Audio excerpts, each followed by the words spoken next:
ഇതിലേക്ക് പോകുന്നതിന് മുമ്പേ നമുക്ക് ഈ കലോത്സവ നഗരിയില് ഈ ചില കുറെ കാഴ്ചകളുണ്ട്. നമ്മൾ ഈ അവിടെ നമ്മൾ ഈ നിയമസഭയ്ക്കകത്തും പുറത്തുമൊക്കെ ഈ പല പല ചേരികളിൽ നിൽക്കുന്ന ജനപ്രതിനിധികളുണ്ട്. അപ്പോൾ അവർ പക്ഷെ കലോത്സവത്തിന്റെ സംഘാടനത്തിലെത്തിയപ്പോൾ അവർ ഒറ്റക്കെട്ടാണ്. ഈ ഒറ്റക്കെട്ടെന്നൊക്കെ പറഞ്ഞാൽ അവര് നടത്തിപ്പിലൊക്കെ ഒരു രാഷ്ട്രീയ വ്യത്യാസമില്ലാതെ തോളോട് തോള് ചേർന്ന് നിൽക്കുന്നു.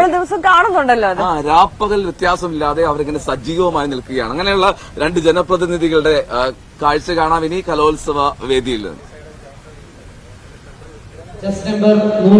ഏറ്റവും മികച്ച ഗ്രേഡിനായി പൊരിഞ്ഞ പോരാട്ടം നടക്കുന്ന വേദികൾ. വേദിയിലെ കാഴ്ച മത്സരത്തിൻ്റെതാണെങ്കിൽ മേളയുടെ സംഘാടനത്തിൽ കാണുന്നത് ഒത്തൊരുമയുടെ ഗുണം. ഊട്ടുപുരയിൽ ഉച്ചയൂണിന് അടുത്തടുത്ത കസേരകളിൽ MLA-മാരായ വിഷ്ണുനാഥും നൌഷാദും.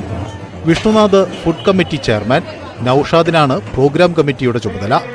രാഷ്ട്രീയമായി വിരുദ്ധ ചേരികളിൽ വീറോടെ വാദിക്കുന്ന രണ്ടുപേർ. തൊട്ടടുത്ത് മീറിന് ഒരു കുറവുമില്ലാത്ത വി ശിവൻകുട്ടി. മേള ജനകീയമാണെന്ന് മന്ത്രി.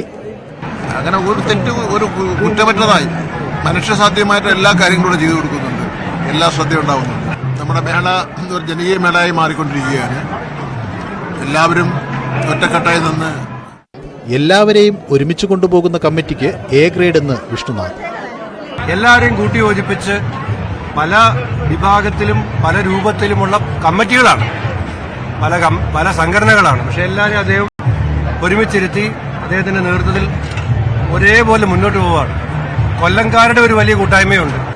മേളയിലേക്ക് ജനമൊഴുകുമ്പോൾ പ്രോഗ്രാം കമ്മിറ്റി ചെയർമാൻ ഹാപ്പിയാണ്.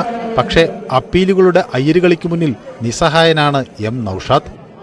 അപ്പീലുകളുടെ പ്രളയം അതൊരു വലിയ ബുദ്ധിമുട്ട് തന്നെയാണ്.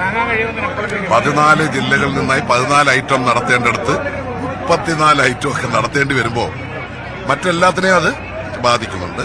അങ്ങനെ ഒരു ബുദ്ധിമുട്ട് മാത്രമാണ് അപ്പീലുകളുടെ ഈ പ്രളയം കാരണമുള്ള ഒരു ബുദ്ധിമുട്ടൊഴികെ ബാക്കിയെല്ലാം വളരെ വൃത്തിയായും ഭംഗിയായും ഒരുമയോടും കൂടി നടക്കുന്നു. അതാണ് അതിന്റെ ഒരു ഏറ്റവും വലിയ പ്രശ്നം.